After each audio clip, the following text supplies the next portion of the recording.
ఓం నమో వెంకటేశాయ. సహస్రార సుదర్శన సహస్రారాతి కర్షణ గోవింద గోవింద.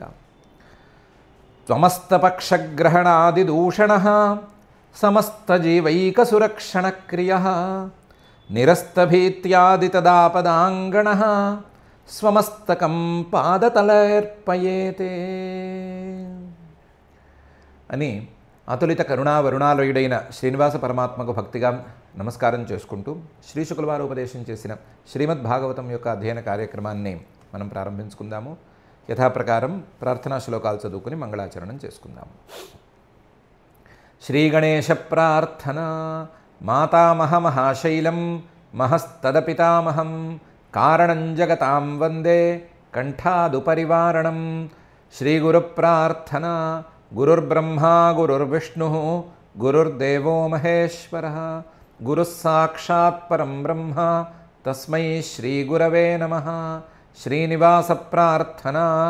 నభో నైల్యానుకారాయ నభో వాయువాదిహేతవే నభో మాసేతు పూజ్యాయ శ్రీనివాసాయ తే నమః. అథ సంకల్పః అస్మాకం ఉపాత్త సమస్త దురిత క్షయ ద్వారా బుద్ధిశుద్ధ్యర్థం విద్యాభివృద్ధ్యర్థం భక్తిజ్ఞానవైరాగ్యాది తదనుకూల సర్వసంపత్సమృద్ధ్యర్థం శ్రీ పరమేశ్వర ప్రీత్యర్థం శ్రీమద్భాగవత పాఠం కరిష్యామహే. అస్య శ్రీమద్భాగవత స్తోత్ర మహామంత్రస్య నారద ఋషిః బృహతి ఛందః శ్రీకృష్ణః పరమాత్మా దేవతా బ్రహ్మబీజం భక్తిశక్తి జ్ఞానవైరాగ్యే కీలకం. అస్మాకం శ్రీమద్భగవత్ప్రసాదసిద్ధ్యర్థే పాఠే వినియోగః ధ్యానం నారాయణామృతసరః ప్రతిలబ్ధజన్మ వ్యాసప్రసూతశుకగీతమరందమర్మ దేవర్షిసంఘపరియోజితభక్తికర్మ భూయో జనాశ్చినుత భాగవతాంబుజన్మ. శ్రీ గురుభ్యో నమః. సుదర్శన చక్రం వెంటపడుతూ ఉండేసరికి దుర్వాస మహర్షి గారు ఎక్కడెక్కడికో తిరిగారు. చివరికి వైకుంఠానికి చేరారు. శ్రీమన్మహావిష్ణువు యొక్క పాదాల మీద పడ్డారు. పడితే ఆయన ప్రశాంతంగా, ఇది నా చేతుల్లో లేదు, నువ్వు అంబరీషుడి దగ్గరికి వెళ్ళవలసిందే, అంబరీషుడిని నువ్వు క్షమాపయ, ఆయన క్షమాపణను చెప్పుకుని ఆయన శాంతించేటట్టు చూసుకుంటే నీకు ఈ బాధ నుంచి ఉపశమనం కలుగుతుంది అని చెప్పేశారు. దాంతో దుర్వాస మహర్షి గారు ఏం చేశారు అనే విషయాన్ని పంచమాధ్యాయంలో శ్రీశుకుల వారు మొదలుపెట్టి చెప్తున్నారు. శ్రీశుక ఉవాచ. ఏవం భగవతాదిష్టః దుర్వాసాశ్చక్రతాపితః అంబరీషముపావృత్య తత్పాదౌ దుఃఖితో గ్రహీత్. ఏవం, ఈ విధంగా భగవతా ఆదిష్టః, సాక్షాత్తు భగవంతుడే చెప్పిన తర్వాత నువ్వు అంబరీషుడి దగ్గరికి వెళ్ళు అని తేల్చేసిన తర్వాత దుర్వాస మహర్షి గారికి ఇంకా చేయటానికి ఏముంది? అందువల్ల చక్రతాపిత, క్షణక్షణానికి చక్రం మీదకి వచ్చేస్తోంది. చక్రం తాలూకు బాధని ఏం తట్టుకోలేకపోతున్నాడు. ఆ తాపం చాలా ఎక్కువగా ఉండేసరికి దుర్వాసాహ చక్రతాపిత అంబరీషముపావృత్య, వైకుంఠంలో శ్రీహరి కాళ్ళ దగ్గర నుంచి అంబరీషుడి దగ్గరికి వచ్చేశాడు. అంబరీషుడి దగ్గరికే వచ్చి తన తిరుగుడు ఎక్కడ ప్రారంభమైందో మళ్ళీ అక్కడికే చేరి అంబరీషముపావృత్య మళ్ళీ తిరిగి అంబరీషుడి దగ్గరికే చేరి తత్పాదౌ దుఃఖితో గ్రహీత్. దుఃఖిత, ఈ వేడి బాధ ఈ తాపం దీన్ని తట్టుకోలేక చాలా దుఃఖంతో అంబరీషుడి పాదాలనే పట్టేసుకున్నాడు. ఏవం భగవతాదిష్టః దుర్వాసాశ్చక్రతాపితః అంబరీషముపావృత్య తత్పాదౌ దుఃఖితో గ్రహీత్. మరి అంబరీషుడు ఎలా ఫీల్ అయ్యాడు? మీసాల మీద చేతులు వేసుకున్నాడా? చూసావా, నన్ను కాదంటే మళ్ళీ నా కాళ్ళ దగ్గరికే వచ్చి పడాల్సి వస్తుంది అనుకున్నాడా? అన్నాడా? ఏమన్నాడు అంటే అలాంటి వాడు కాదు ఆయన. తస్య సోద్యమనం వీక్ష్య పాదస్పర్శ విలజ్జితః అస్తావీత్ తద్ధరేరస్త్రం కృపయా పీడితో భృశం. దుర్వాస మహర్షి అంతటి వాడు ఇలా ఈ లోకాలకి తిరుగుతున్నాడు అని అప్పటికే ఈయన బాధపడుతున్నాడు.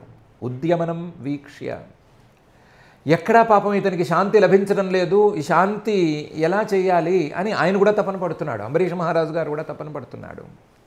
అది చివరికి తన దగ్గరికే వచ్చింది, చివరికి తన కాళ్ళు పట్టుకునేదాకా వచ్చింది అనేసరికి విలజ్జిత, బాగా సిగ్గుపడ్డాడు. అదేంటి, నా వల్ల ఇలా ఒకళ్ళకి అపకారం జరగాల, నా మీద కృత్యాప్రయోగం చేస్తే అందులో నేను కాలి బూడిదైపోయినా ప్రమాదం లేదు, కానీ అది వికటించి చేసిన వాడి నెత్తికే ఇంకోటేదో పడి అతను తట్టుకోలేక మొత్తం లోకలోకాలు తిరిగేటట్లు పడాలా అని బాధపడ్డాడు. విలజ్జిత, తన కాళ్ళు అంతటి మహాముని పట్టుకున్నాడు కదా అని సిగ్గుపడ్డాడు. సిగ్గుపడి ఎలాగైనా సరే ఇతనికున్న ఈ కష్టాన్ని తీర్చాలి అని అనుకున్నాడు. ఎలా తీర్చాలి అంటే, తన రక్షణ కోసం వచ్చినటువంటి చక్రం కదా, ఆ చక్రాన్ని వెనకెళ్ళిబా, నన్ను అడగకుండా ఎందుకు వచ్చావు అని అడగడానికి వీల్లేదు. దాని ప్రభావం చూస్తూనే ఉన్నాడు. దాని ప్రభావాన్ని దుర్వాస మహర్షి తట్టుకోలేకపోతే దాని ప్రభావం ఏ స్థాయిలో ఉంది అని చెప్పనక్కర్లేదు. అందులోనూ ఏ వస్తువు మీద, అందులోనూ శ్రీహరికి పరమాత్మకి చెందినటువంటి ఏ వస్తువు మీద ఆయనకి తక్కువ బుద్ధి లేదు. అందువల్ల అస్తావీత్ తత్ హరేరస్త్రం, ఇది శ్రీహరి తాలూకు అస్త్రం, శ్రీహరి తాలూకు సుదర్శన చక్రం, ఆయన యొక్క రూపాంతరం అనే ఉద్దేశ్యంతో అస్తావీత్ దాన్ని స్తుతి చేశాడు. కృపయా పీడితో భృశం, ఒకవైపు ఈ మహర్షి గారి మీద జాలి చాలా ఎక్కువగా ఉంది. అప్పటికే ఇంత తిరగాల్సి వస్తుంది, ఇంత పాపం వేడిని భరిస్తున్నాడు, నా వల్లే ఇంత అయింది, నా వల్లే ఇంత అయింది, చివరికి నా కాళ్లే పట్టుకున్నాడు, అయ్యో అయ్యో అయ్యో అని బాధే పడుతున్నాడు, సిగ్గే పడుతున్నాడు. ఆ సిగ్గుతో ఆ పరమాత్మ తాలూకు అస్త్రం మీద భక్తితో ఆ అస్త్రాన్ని స్తుతి చేశాడు, అద్భుతంగా స్తుతి చేశాడు. తస్య సోద్గమనం వీక్ష్య పాదస్పర్శ విలజ్జిత అస్తావీత్ తద్ధరేరస్త్రం కృపయా పీడితో భృశం. అంబరీష ఉవాచ, అంబరీషుడు సుదర్శన చక్రంతో మాట్లాడుతున్నాడు. త్వమగ్నిర్భగవాన్ సూర్య త్వం సోమో జ్యోతిషాం పతి త్వమాపస్త్వం క్షితిర్వ్యోమ వాయుర్మాత్రేంద్రియాణి చ అని. ఏంటో విచిత్రంగా సంబోధన కూడా లేకుండా త్వం నువ్వే అని సుదర్శనంతో అంటున్నాడు. త్వం నువ్వు అగ్ని భగవాన్, పూజనీయుడవైనటువంటి అగ్నివి. సూర్య త్వం, సూర్యుడు కూడా నువ్వే. సోమ అంటే చంద్రుడు కూడా నువ్వే. జ్యోతిషాంపతి, రకరకాల నక్షత్రాలకి అధిపతిగా చంద్రుడిని కీర్తిస్తారు కదా, నక్షత్రాల కంటే చంద్రుడు చక్కగా ప్రకాశిస్తూ కనిపిస్తాడు కాబట్టి నక్షత్రాలకి రాజు చంద్రుడు అంటారు కదా, అలాంటి చంద్రుడివి నువ్వే. త్వం ఆపహ, నీరు నువ్వే. త్వం క్షితి, భూమి నువ్వే. వ్యోమ, ఆకాశం కూడా నువ్వే. వాయువు నువ్వే. మాత్ర, ఈ పంచభూతాల తాలూకు సూక్ష్మ రూపాలవి నువ్వే. ఇంద్రియాణిచ, ఈ పంచభూతాల సూక్ష్మ భాగాల వల్ల వచ్చేటువంటి ఇంద్రియాలు కూడా నువ్వే అని అన్నాడు. త్వమగ్నిర్భగవాన్ సూర్య త్వం సోమో జ్యోతిషాంపతి త్వమాపస్త్వం క్షితిర్వ్యోమ వాయుర్మాత్రేంద్రియాణి చ అనే ఈ శ్లోకంలో వాయు వరకు ఒక రకంగా అన్నాడు, మాత్రేంద్రియాణి చ అన్నప్పుడు దృష్టి మార్చి మరొక విధంగా, అంతకుమించి ఒక మెట్టు పైకి వేసి దృష్టిని ఓ మెట్టు పైకి ఎక్కించి మరీ అన్నాడు. ముందు త్వం అగ్నిర్భగవాన్ సూర్య త్వం సోమో జ్యోతిషాంపతి, ఇది మాట. సుదర్శన చక్రం యొక్క ఉత్పత్తి, దాని తాలూకు పురాణ కథని వాటిని ఒకసారి స్థూలంగా పరిశీలించుకుంటే, ఒకానొకప్పుడు సూర్యుడు మనకు తెలిసిన తీరులో కంటే కూడా ఇంకా ఎక్కువ ప్రకాశవంతంగా ఉండేవాడు. ఆయన ప్రకాశం ఎంత ఎక్కువగా ఉందంటే చివరికి ఆయన స్వంత భార్య అయినటువంటి సంజ్ఞ కూడా తట్టుకోలేకపోయింది. సంజ్ఞ అని ఆవిడ పేరు, విశ్వకర్మ గారి అమ్మాయి. ఆవిడ తట్టుకోలేక 2 పిల్లలో 3 పిల్లలో కలిగిన తర్వాత అక్కడి నుంచి వెళ్ళిపోయింది. ఛాయ అని తన బదులు ఇంకొక ఆవిడని పెట్టి తాను మాత్రం వెళ్ళిపోయింది. వెళ్ళిపోతే చివరికి ఆ విషయం బయటపడింది. ఆ ఛాయకు కూడా పిల్లలు పుట్టారు. తర్వాత ఆ విషయం బయటపడిన తర్వాత ఈవిడ ఎక్కడుంది అనే వెతుకులాట మొదలైంది. ఆ వెతుకులాటలో ఈవిడ గుర్రం రూపం ధరించి ఎక్కడో దాక్కుంది అని అనుకున్నారు. అక్కడికి వెళ్ళారు. చివరికి గుర్రం రూపంలో కూడా ఈవిడికి 2 పిల్లలు పుట్టడం జరిగిపోయింది. అవన్నీ జరిగిన తర్వాత ఆవిడని నలుగురు అడిగారు, ఏమమ్మా ఇంత పని చేశావేమి అని అడిగారు.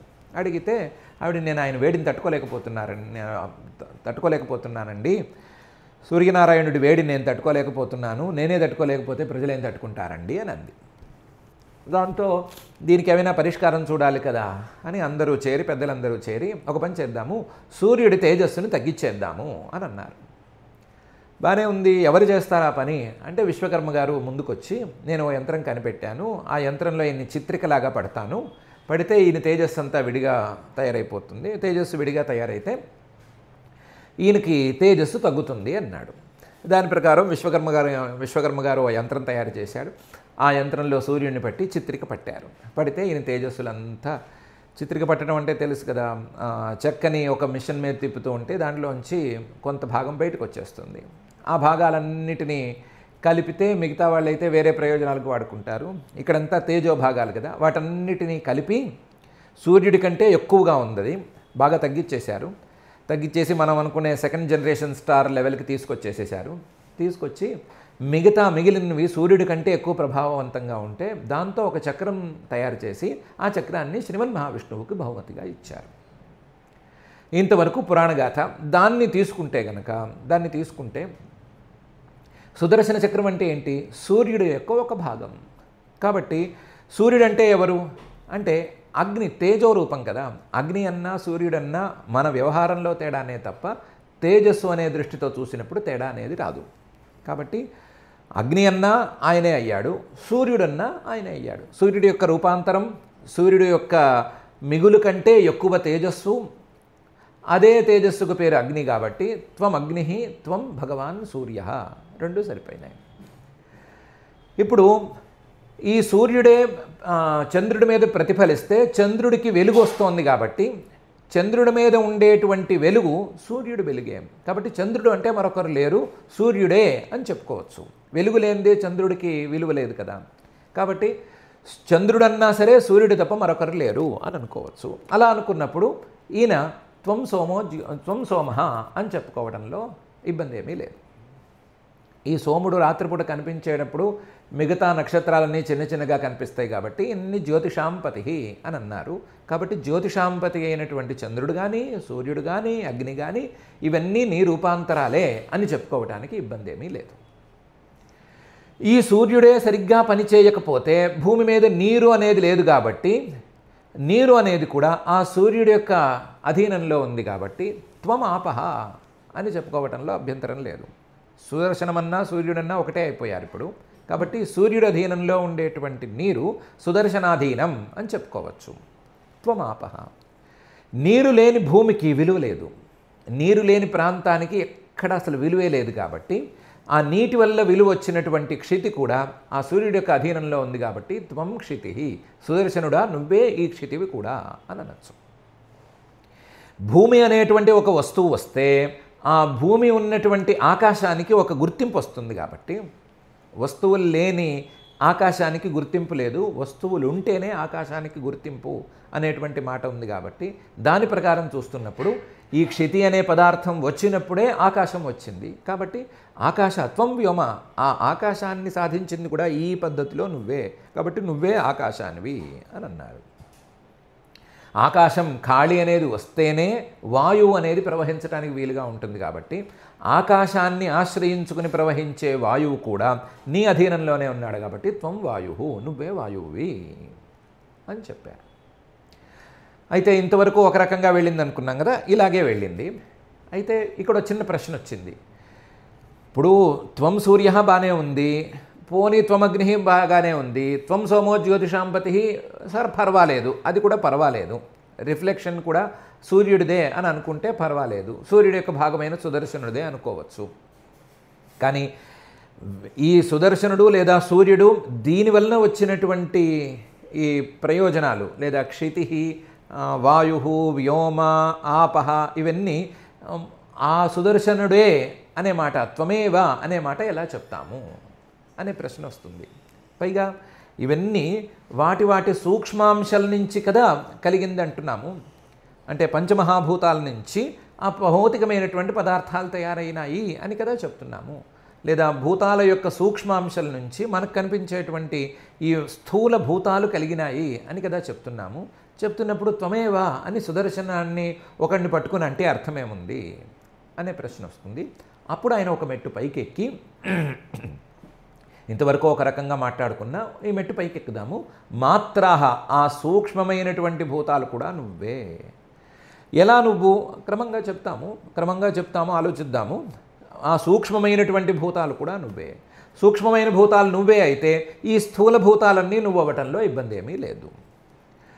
బై ద వే, సూక్ష్మమైనటువంటి భూతాలు నీ యొక్క రూపాలే అయితే ఆ సూక్ష్మమైన భూతాల నుంచి వచ్చేటువంటి ఇంద్రియాలు నీ రూపాలు అవ్వటంలో ఇబ్బంది అస్సలు లేదు అని స్తుతి చేశాడు.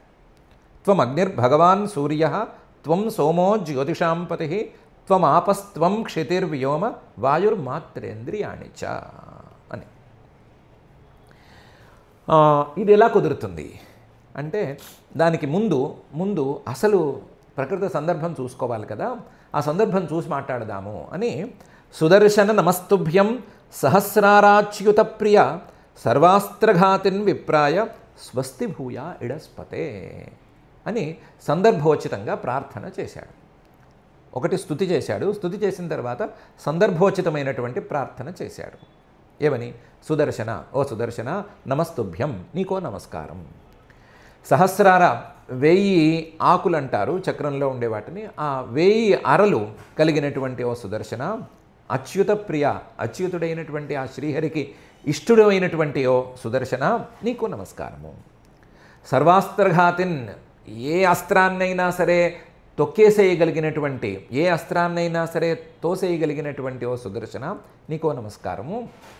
విప్రాయ స్వస్తి భూయా, వచ్చింది బ్రాహ్మణ్ణి నువ్వు కాలుస్తున్నావు, అతనికి నువ్వు మంచి చెయ్యి, అతనికి మంచిగా మారు, అతనికి చల్లగా మారు. విప్రాయ స్వస్తి భూయా ఇడస్పతే, ఈ భూమి మొత్తానికి పతివైనటువంటి ఓ సుదర్శన, నువ్వు నేను కాదు పతిని, నాకంటే ప్రభావవంతుడివి, నాకు కూడా రక్షణ చేసేవాడివి నువ్వు కదా, కాబట్టి నువ్వే ఇడస్పతి, నువ్వే భూమికి పతివి, కాబట్టి స్వస్తి భూయా, నువ్వు ఈ బ్రాహ్మణుడికి మంచిగా తయారవు, చల్లగా అవ్వు అని సందర్భోచిత ప్రార్థన చేశాడు. సుదర్శన నమస్తుభ్యం సహస్రారాచ్యుత ప్రియ సర్వాస్త్రఘాతిన్ విప్రాయ స్వస్తి భూయా ఇడస్పతే అని. ఇది సందర్భోచితమైనటువంటి, అసలు ఎందుకు మొదలుపెట్టాడో స్తుతి, ఆ ప్రయోజనాన్ని చెప్పేటువంటి శ్లోకం. ఈ శ్లోకంతో ఈ ప్రార్థన చేసి, త్వం ధర్మస్త్వమృతం సత్యం, త్వం యజ్ఞోఖిల యజ్ఞభుక్, త్వం లోకపాల సర్వాత్మ, త్వం తేజ పౌరుషం పరం అని మళ్ళీ సుదర్శనాన్ని స్తుతి చేయటం ప్రారంభించాడు. త్వం ధర్మ, నువ్వే ధర్మస్వరూపుడివి. త్వం ఋతం, త్వం నువ్వే మానవులు చేసేటువంటి క్రియారూపంలో ఉన్న సత్యానివి. సత్యం, ఆ క్రియలకు అవశ్యం భావిగా తప్పనిసరిగా వచ్చేటువంటి ఫలిత రూపానివి కూడా నువ్వే. త్వం ఋతం, త్వం సత్యం, త్వం యజ్ఞ, మానవులు చేసేటువంటి యజ్ఞాలన్నీ నీ యొక్క రూపాంతరాలే. త్వం అఖిల యజ్ఞభుక్, యజ్ఞాలలో ఆహుతులు ఎవరైనా ఇస్తే ఆ ఆహుతుల్ని, యజ్ఞాలలో చేసేటువంటి పూజల్ని స్వీకరించేది కూడా నువ్వే. త్వం అఖిల యజ్ఞభుక్, త్వం లోకపాల, లోకాలన్నిటినీ పాలించేది నువ్వే. త్వం సర్వాత్మ, సర్వాత్మకుడైన వాడివి నువ్వే.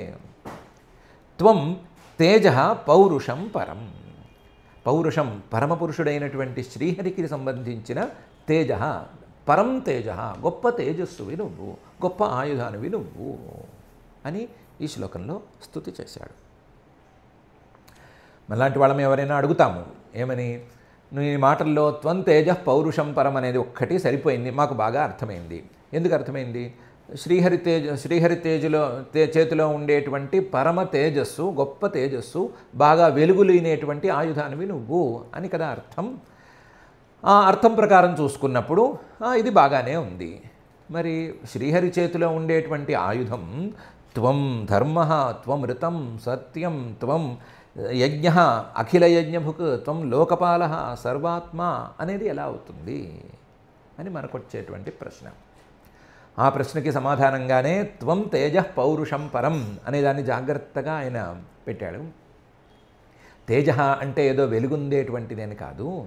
తేజస్సు అంటే చీకటిని పారద్రోలేటువంటి ప్రకాశం, అంటే జ్ఞానం. ఈ సుదర్శన చక్రం అంటే శ్రీహరి చేతిలో ఉన్న ఆయుధం అని అర్థం పెట్టుకోకూడదు, పరమాత్మ యొక్క జ్ఞానస్వరూపం అని అర్థం పెట్టుకోవాలి. ఆ అర్థంతోనే ఈ స్తుతిని అర్థం చేసుకోవాలి. ఆ అర్థంతో స్తుతి చేసుకున్నప్పుడు పౌరుషం, పురుష రూపంలో ఉండేటువంటి పరం తేజ, గొప్ప విజ్ఞానము, అంటే లౌకిక విజ్ఞానాల కంటే కూడా గొప్ప విజ్ఞానము. ఆ విజ్ఞానమే సుదర్శన చక్రము. అందువల్లనే దానికి సుదర్శనం అని పేరు. సుదర్శనం అంటే గొప్ప సాక్షాత్కారము అని అర్థము. అంతే తప్ప అందమైన ఆయుధం అనే సామాన్యమైన అర్థాన్ని ఇక్కడ దృష్టిలో పెట్టుకోకూడదు. సుదర్శనం బాగా అందంగా కనిపించేటువంటి ఆయుధం అని కాదు. సుదర్శనం పరమాత్మ యొక్క విజ్ఞాన స్వరూపం, అదే సుదర్శనం. ఆ విజ్ఞాన స్వరూపం అంటే పరమాత్మ కంటే భిన్నం కాదు, పరమాత్మే. కాబట్టి విజ్ఞాన రూపుడైనటువంటి పరమాత్మనే సుదర్శన చక్రం అనేటువంటి రూపంలో మనం భావన చేసుకోవాలి.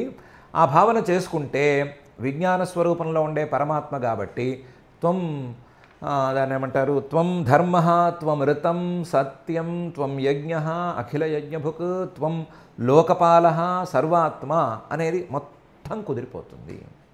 కుదరటం మాత్రమే కాదు, వెనకాల మొదటి శ్లోకంలో, స్తుతి శ్లోకాలలో మొదటి శ్లోకంలో చెప్పుకున్న త్వం అగ్నిర్భగవాన్ సూర్య, త్వం సోమో జ్యోతిషాంపతి, త్వం ఆపః, త్వం క్షితి వ్యోమ వాయుర్మాత్రేంద్రియాణి చ అనేది కూడా కుదురుతుంది. సర్వాత్మకుడు కదా ఆయన పరమాత్మ.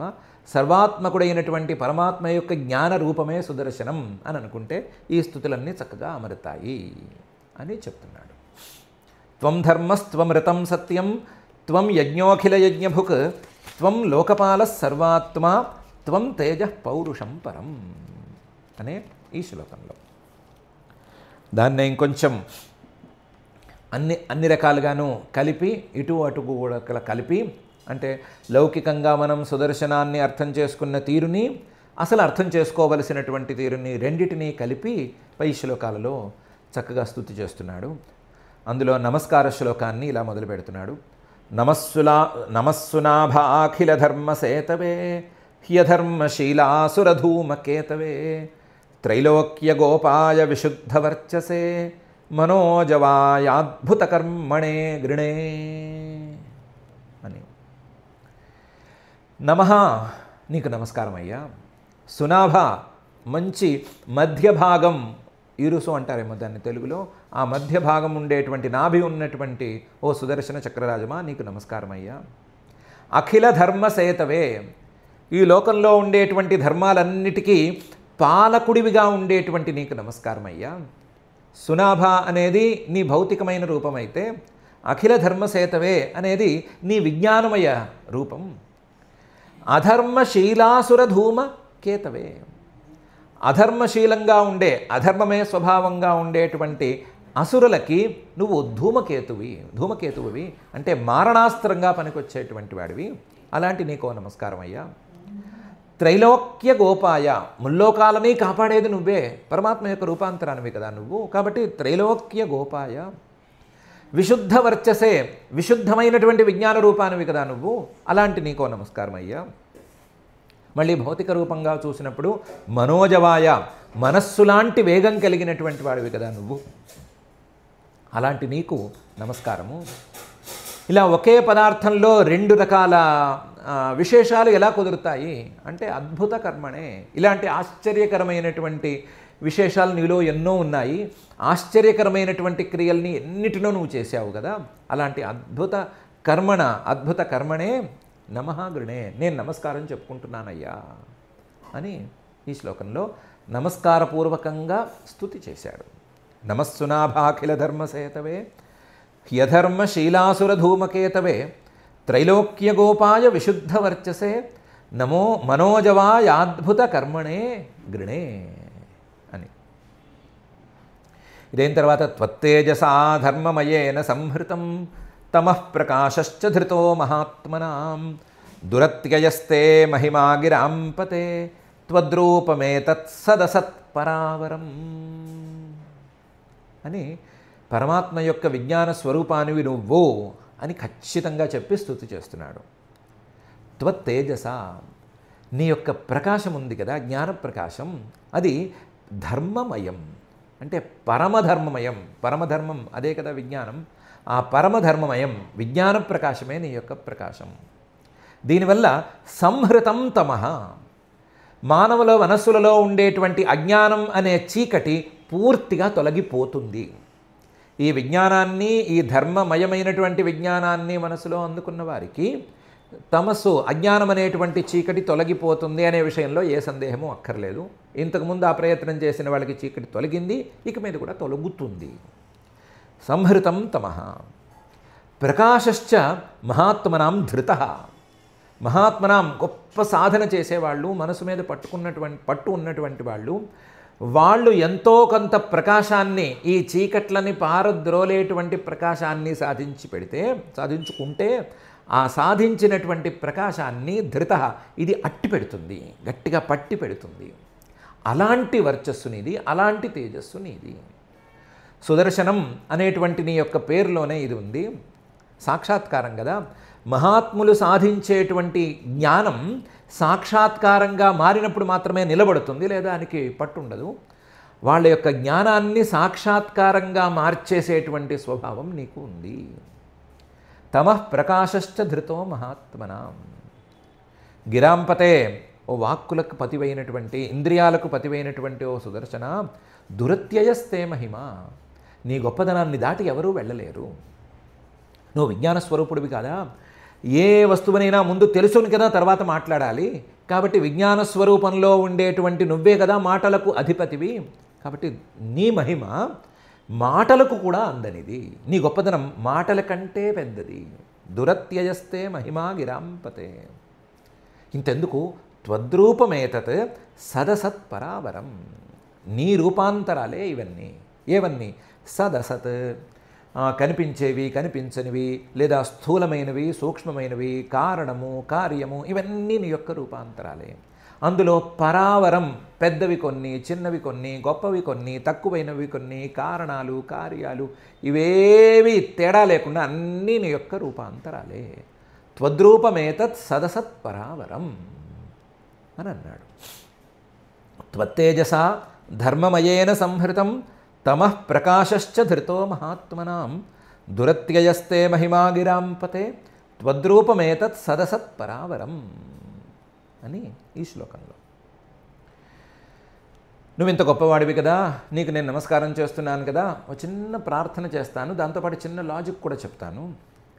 యదా విసృష్టస్త్వమనంజనేన వై బలం ప్రవిష్టోజితదైత్యదానవం బాహూదరోర్వంఘ్రిశిరోధరాణి వృక్ణన్నజస్రం ప్రధనే విరాజసే.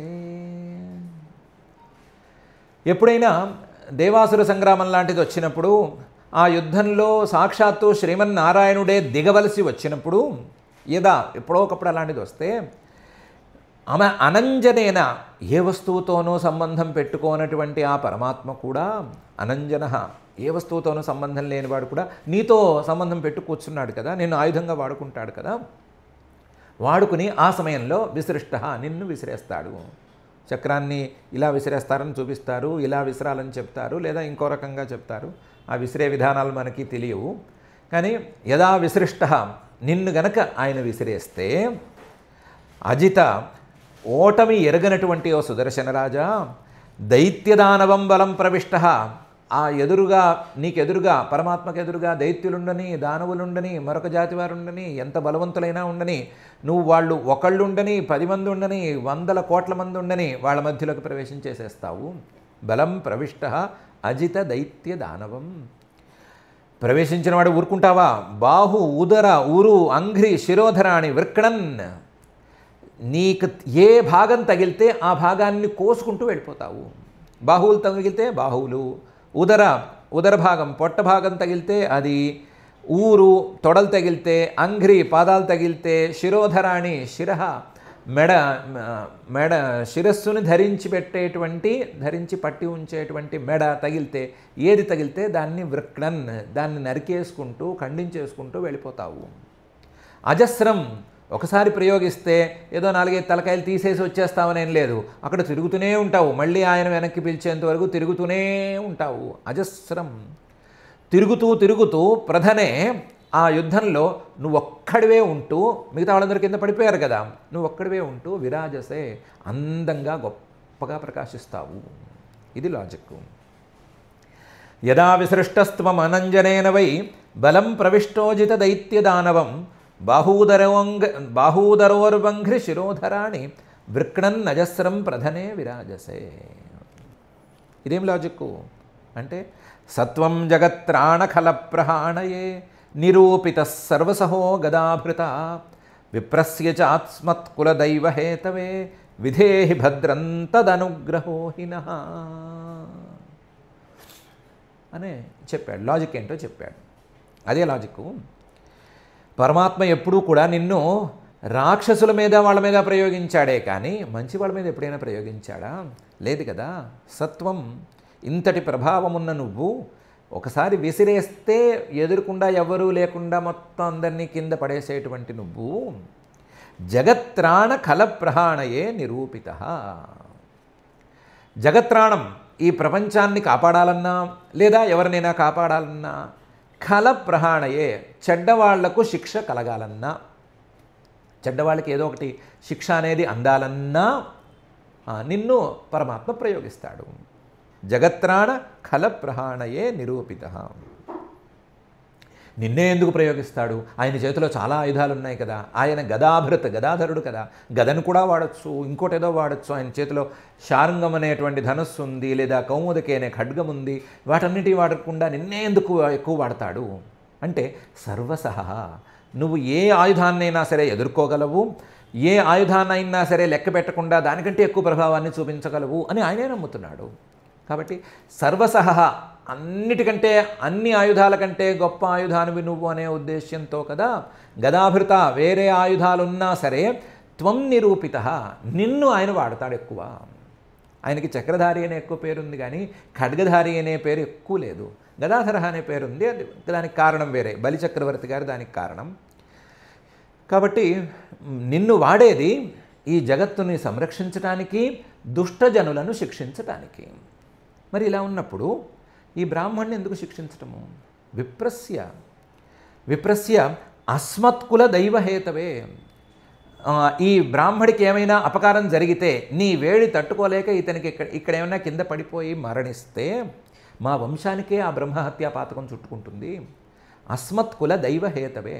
ఈయన సుఖంగా ఉంటే ఈయన స్వస్తి అస్తు లేదా ఆయుష్యమస్తు అన్నాడంటే మా కులం మొత్తానికి, మా వంశం మొత్తానికి లేదా వంశాభివృద్ధిరస్తు అన్నాడంటే మా వంశం మొత్తానికి మంచి జరుగుతుంది. అస్మత్కుల దైవహేతవే. ఈయన హాయిగా ఉండి మమ్మల్ని ఆశీర్వదించాడంటే మొత్తం మా కులమంతా మా వంశమంతా హాయిగా ఉంటుంది. ఈయనకి ఏమైనా జరిగితే మా వంశం మొత్తానికి ఆ పాతకం చుట్టుకుంటుంది. అలాంటి వాడికి నువ్వు ఇప్పుడు ఏమైనా హాని చేస్తే మాకు కదా చుట్టుకుంటుంది. ఇలాంటి వాడికి నువ్వు ఎలా హాని చేస్తావు? అందువల్ల విధేహి భద్రం. ఇతనికి నువ్వు మంచి చెయ్యి. ఇప్పుడు నువ్వు చల్లారిపోవు, ఇతన్ని ఇబ్బంది పెట్టద్దు. ఎందుకంటే తదనుగ్రహోహినః. నువ్వెందుకు వచ్చావు? నన్ను కాపాడడానికి వచ్చావు కదా, నన్ను అనుగ్రహించడానికి వచ్చావు కదా. నన్ను అనుగ్రహించటం అంటే ఇదే. ఏంటి? ఈ బ్రాహ్మడికి అపకారం చేయకపోవటమే, ఈ బ్రాహ్మడి విషయంలో చల్లారటమే నాకు చేసేటువంటి అనుగ్రహము అని చెప్పాడు. మాటలో వినయం ఉంది, లాజిక్ కూడా ఉంది. నువ్వు మంచి వాళ్ళని శిక్షించకూడదు. ఇతను మంచివాడే, చేసింది చెడ్డ పని అవ్వచ్చు, కానీ ఇతను మంచివాడే, మంచివాడిని నువ్వు శిక్షించవద్దు. మరి చెడుకు శిక్ష కలగాలి కదా అంటే ఇంతవరకు కలిగింది అదే కదా. కాబట్టి అయిందేదో అయిందే, అది చాలు. ఇప్పుడు ప్రస్తుతానికి నువ్వు శాంతించు అని చక్కగా ప్రార్థించాడు. సత్వం జగత్రాణ ఖల ప్రహాణయే నిరూపిత సర్వసహో గదాభృత విప్రస్య చాస్మత్ కులదైవ హేతవే విధేహి భద్రం తదనుగ్రహోహినః అని. అయితే ఆయనకే ఒక చిన్న సందేహం వచ్చింది. సుదర్శన చక్రరాజం అనేది ఇంత ప్రభావం ఉన్నదైతే నేను అడిగితే మాట వినచ్చా? నేను అడిగితే ఏమైనా మాట వినేందుకు అవకాశం ఉంటుందా? నా ఆర్డర్స్ మీద పనిచేస్తోందా లేదా నా కింద పనిచేస్తోందా? లేదు కదా. ఆయన పంపించాడు, ఆయన చెప్పినట్లుగా నడుచుకుంటోంది, ఆయన చెప్పినట్లుగా రక్షణ బాధ్యతలు తీసుకుంది. నన్ను ఏ రోజు అడిగింది లేదు. నీకెవరైనా ఇష్టం లేని వాడు ఉంటే చెప్పు, నేను వెళ్ళి కొట్టొస్తాను అని అన్నది లేదు. ఈయన దుర్వాస మహామునిని నాకేదో ఈయన హాని చేస్తున్నాడు నువ్వు చూసుకో అని నేనేమి అన్నది లేదు. దుర్వాస మహర్షిని శిక్షించమని నేను అన్నది లేదు. నా మాట వినటానికేమి ఈ శ్రీచక్రరాజం ఇక్కడ లేదు. మరి ఇలాంటప్పుడు నేను ప్రార్థిస్తే మాత్రం ఇది మాట వింటుందా? తన పని ఏదో తాను చేసుకుపోతుంది. తన పని తాను చేసుకుపోతే నాకు ఇప్పుడు అడ్డం కదా అని అనుకున్నాడేమో. అందువల్ల కొన్ని ప్రతిజ్ఞలు చేశాడు. ఏమని?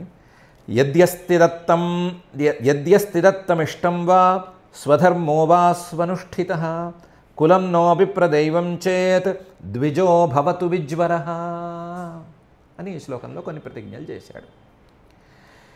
యద్యస్తి దత్తం, నేను గనక ఏదైనా మంచి దానం చేసి ఉంటే విప్రో భవతు విజ్వరః ద్విజో భవతు విజ్వరః, ఈ బ్రాహ్మడు ఈ కష్టం నుంచి బయటపడుగాక. యద్యస్తి ఇష్టం, నేను గనక యజ్ఞాలు యాగాలు సవ్యంగా చేసి ఉంటే ఏదో కొంత మేరకైనా సరే అది బాగుంటే ద్విజో భవతు విజ్వరః, ఈ బ్రాహ్మడు ఈ కష్టం నుంచి గట్టెక్కుగాక.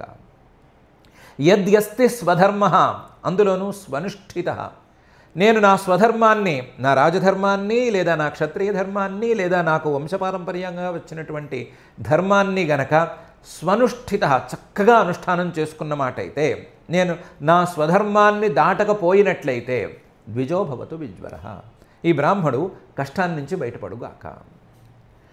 కులన్నో విప్రదైవం చేత్, మా వంశం మొత్తం బ్రాహ్మణుల్ని దేవతలుగా భావించిన మాట అయితే, విప్రదైవం బ్రాహ్మణులు విద్యావంతులు వస్తే వాళ్ళని దేవతలతో సమానంగా మేము పూజించిన మాట అయితే, నేను కాదు నా తండ్రి తాతలు నా తర్వాత వచ్చేవాళ్ళు అందరూ కూడా ఇలాంటి వాళ్ళే అయితే ద్విజో భవతు విజ్వరః, ఈ బ్రాహ్మడు తన కష్టం నుంచి గట్టెక్కుగాక.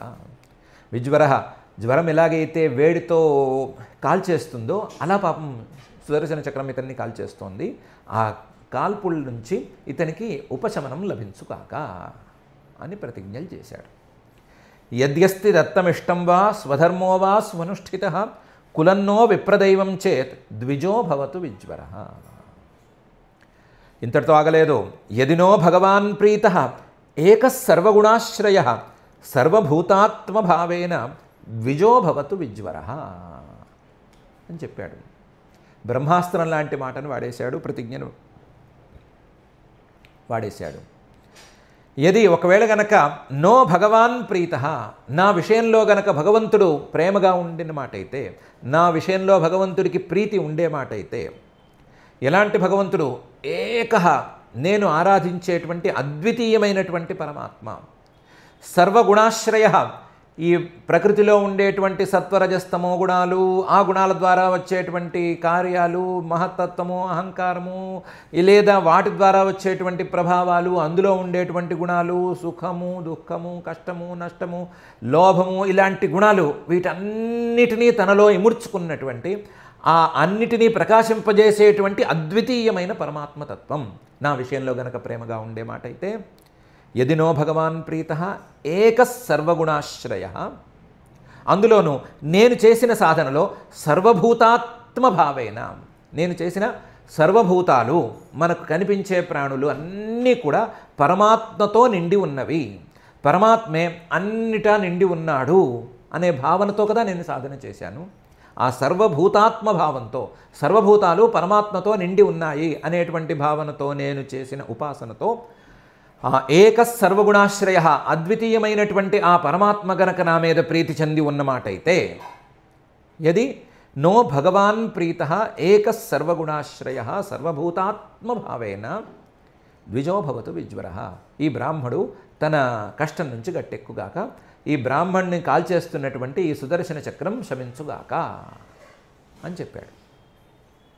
యదినో భగవాన్ ప్రీతః ఏకః సర్వగుణాశ్రయ సర్వభూతాత్మభావేన ద్విజో భవతు విజ్వరః అని. ఈ మాట అయిన తర్వాత మాత్రం జరిగిందేం లేదు, ఏం జరగాలో జరిగిపోయింది అని శ్రీశుక ఉవాచ.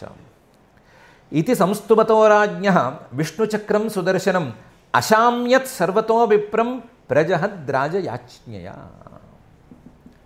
ఇది ఈ రకంగా సంస్తువతః స్తుతి చేసేటప్పటికీ రాజ్ఞాం, ఈ రాజుగారు అంబరీష్ మహారాజు గారు ఇంత స్తుతి చేస్తుంటే, విష్ణుచక్రం సుదర్శనం, సుదర్శనం అనే పేరుతో ఉండేటువంటి విష్ణువు యొక్క చక్రము సర్వతో విప్రం ప్రదహత్, అప్పటికీ ఈ దుర్వాస మహర్షి గారిని అన్ని వైపుల నుంచి చుట్టి అన్ని వైపుల నుంచి కాల్చి ఆయన్ని నానా తిప్పను పెడుతోంది కదా, ఆ పెడుతున్నది ఒక్క క్షణంలో అశామ్యత్, చల్లారిపోయింది. అందులోనూ ఈ నన్న చివరి మాట ఉంది కదా, యదినో భగవాన్ ప్రీతః ఏకః సర్వగుణాశ్రయ అనే మాట ఉంది కదా, దాంతో మొత్తం చల్లారిపోయింది. అశామ్యత్ సర్వతో విప్రం ప్రదహత్. అప్పటికి ఈయన్ని అన్ని వైపుల నుంచి చుట్టుముట్టేసి కాల్చి పారేస్తోంది. దుర్వాస మహాముని కాబట్టి తట్టుకోగలిగాడు ఆ వేడిని. ఇంకోళ్ళైతే ఎప్పుడో బూడిదైపోయి ఉండురు. అలాంటి సుదర్శన చక్రం కూడా ఇప్పుడు చల్లారిపోయింది. రాజయాజ్ఞయ. ఇంతటి అంబరీష్ మహారాజు గారు చల్లారమంటున్నాడు, దానికి పరమాత్మని మధ్యలోకి తీసుకొచ్చేశాడు, ఇంతే మనకు కావాల్సింది అని ఆపేసింది. ఇది సంస్తువతో రాజ్ఞో విష్ణుచక్రం సుదర్శనం అశామ్యత్ సర్వతో విప్రం ప్రదహద్ రాజయాజ్ఞయ అని. తర్వాత ఏం జరగాలి? అదే జరిగింది. తర్వాత జరిగింది ఏంటి, క్రమక్రమంగా జరగవలసింది ఏంటి, పైన అంబరీషుడి యొక్క వృత్తాంతం ఏంటి, అది ఎలాగో పైకి వస్తుంది. ఎవరైనా మన పట్ల అపరాధ భావంతో ఉంటే, మేము తప్పు చేశాము అనే భావనతో ఉంటే వాళ్ళని క్షమించడానికి అవకాశం ఉంది అనే సంఘటన, అనే విషయాన్ని ఈ సంఘటన రుజువు చేస్తోంది. అలాగే మనకు రక్షణగా ఉన్నది పరమాత్మే అనే నమ్మకం ఉన్న వాళ్ళు ఎవరైనా ఉంటే, మనకి రక్షణగా ఉన్నటువంటి ఆ పరమాత్మ యొక్క అంశాన్ని మనం ఎలా గౌరవించుకోవాలి అని చూపించడానికి ఆదర్శంగా ఈ సంఘటన పనిచేస్తోంది. పరమాత్మతత్వాన్ని, ఈ సర్వభూతాత్మభావాన్ని పెంచుకుంటే వాళ్ళ యొక్క దృష్టి ఎలా ఉంటుంది అని ప్రత్యక్షంగా చూపిస్తోంది ఈ సంఘటన. అదే సమయంలో చేసే సాధన మీద క్లారిటీ ఉంటే, అందులోనూ ఏక సర్వగుణాశ్రయ భగవాన్ సర్వభూతాత్మభావేన ప్రీత అనేటువంటి క్లారిటీ ఉంటే వాడికి అడ్డం అనేది లేదు అనే విషయాన్ని కూడా నొక్కి చెప్తోంది ఈ సంఘటన. పరమాత్మ ఆ తత్వంతో సంబంధించినటువంటి ఉపాసనలు వీటన్నిటినీ తనలో ఇముడ్చుకుని ఉంది. కొంచెం సంక్లిష్టంగా ఉండేటువంటి ఆ తత్వాల్ని తనలో ఇముడ్చుకుని ఉంది ఈ సంఘటన. అదే సమయంలో సాధకులకు ఉండవలసినటువంటి ఔదార్యాన్ని కూడా చాలా చక్కగా చూపిస్తోంది ఈ సంఘటన. కాబట్టి మనం ఔదార్యం విషయంలోనూ అలాగే సాధన విషయంలోనూ రెండిటిలోనూ దీన్నే, ఇలాంటి సంఘటనని లేదా ప్రత్యేకించి ఈ సంఘటననే ఉదాహరణగా తీసుకుని మనము అలాంటి ఔదార్యాన్ని పెంచుకొని, మనము అలాంటి సాధనను పెంచుకొని మనము అంబరీష మహారాజు గారి స్థాయికి చేరాలి అని అనుకోవటానికి వీలుగా ఉంది ఈ సంఘటన. అందువల్ల మనం అలా భావన చేద్దాము. మనకి అలాంటి అవకాశం ఇవ్వవలసిందిగా మాత్రం మనసుకి ఔదార్యాన్ని, సాధన చేసేటువంటి తత్వాన్ని, ఈ రెండిటినీ ఇవ్వవలసిందిగా మాత్రం ఆ అతులిత కరుణా వరుణాలయుడైనటువంటి శ్రీనివాస పరమాత్మని భక్తిగా ప్రార్థించుకుందాము. ఆ ప్రార్థనతో ఈ సుదర్శన స్తుతి శ్లోకాల యొక్క పారాయణ కార్యక్రమాన్ని చేసుకుందాం. ఇందులో సుదర్శన స్తుతిగా మనం వాడుకోగలిగింది కొన్ని శ్లోకాలే ప్రధానంగా ఉన్నాయి. నమః అనే పదంతో వచ్చే శ్లోకాలు 2-3 శ్లోకాలే ఉన్నాయి. మొత్తం సందర్భాన్ని మనం స్తుతిగా వాడుకోగలిగిన పరిస్థితి కనిపించడం లేదు. ఎందుకంటే అందులో కథ కూడా కలిసి ఉంది కాబట్టి మనం నిత్యపారాయణకి ఇది పెట్టుకుంటే అంత వీలుగా ఉండకపోవచ్చు. కొన్ని శ్లోకాలను అయితే ఉంచుకోవచ్చు. అలాంటి శ్లోకాలని మనం శ్రద్ధగా పారాయణ చేసుకుందాం. అథ శ్రీమద్భాగవతే పారమహంస్యాం సంహితాయాం నవమస్కంధే పంచమాధ్యాయే శ్లోకాః. శ్రీశుక ఉవాచ ఏవం భగవతాదిష్టః దుర్వాసాశ్చక్రతాపితః అంబరీషముపావృత్య తత్పాదౌ దుఃఖితోగ్రహీత్. తస్య సోద్యమనం వీక్ష్య పాదస్పర్శవిలజ్జితః అస్తావీత్ తద్ధరేరస్త్రం కృపయా పీడితో భృశం. అంబరీష ఉవాచ త్వమగ్నిర్భగవాన్ సూర్యః త్వం సోమో జ్యోతిషాం పతిః త్వమాపస్త్వం క్షితిర్వ్యోమా వాయుర్మాత్రేంద్రియాణి చ. సుదర్శన నమస్తుభ్యం సహస్రారాచ్యుత ప్రియా సర్వాస్త్రఘాతిన్ విప్రాయ స్వస్తి భూయా ఇడస్పతే. త్వం ధర్మస్త్వమృతం సత్యం త్వం యజ్ఞోఖిలయజ్ఞభుక్ త్వం లోకపాలः సర్వాత్మా త్వం తేజః పౌరుషం పరం. నమః సునాభాఖిలధర్మసేతవే హ్యధర్మశీలాసురధూమకేతవే త్రైలోక్యగోపాయ విశుద్ధవర్చసే मनोजवायाद्भुतकर्मणे गृणे त्वत्तेजसा धर्ममयेन संहृतं तमः प्रकाशश्च धृतो महात्मनां दुरत्ययस्ते महिमा गिरां पते त्वद्रूपमेतत्सदसत्परावरम् यदा विसृष्टस्त्वमनञ्जनेन वै बलं प्रविष्टो जितदैत्यदानवं बाहूदरोर्वङ्घ्रिशिरोधराणि वृक्णन्नजस्रं प्रधने विराजसे सत्वं जगत्त्राणखलप्रहाणये निरूपितः सर्वसहो गदाभृता विप्रस्य चास्मत्कुलदैव हेतवे विधेहि भद्रं तदनुग्रहो हि नः यद्यस्ति दत्तमिष्टं वा स्वधर्मो वा स्वनुष्ठितः कुलन्नो विप्रदैवं चेत् द्विजो भवतु विज्वरः यदि नो भगवान् प्रीतः एकः सर्वगुणाश्रयः सर्वभूतात्मभावेन द्विजो भवतु विज्वरः। श्रीशुक उवाच इति संस्तुवतो राज्ञः विष्णुचक्रं सुदर्शनम् अशाम्यत्सर्वतो विप्रं प्रदहद्राजयाज्ञया। इति श्रीमद्भागवते पारमहंस्यां संहितायां नवमस्कन्धे पंचमाध्याये श्लोकाः। अथ क्षमा प्रार्थना यदक्षरपदभ्रष्टं मात्राहीनं च यद्भवेत् तत्सर्वं क्षम्यतां देव नारायण नमोऽस्तु ते। अथ भगवत्समर्पणं कायेन वाचा मनसेन्द्रियैर्वा बुद्ध्यात्मना वा प्रकृते स्वभावात् करोमि यद्यत् सकलं परस्मै नारायणायेति समर्पयामि। अथ लोकक्षेमप्रार्थना सर्वे भवन्तु सुखिनः सर्वे सन्तु निरामयाः सर्वे भद्राणि पश्यन्तु मा कश्चित् दुःखभाग् भवेत्।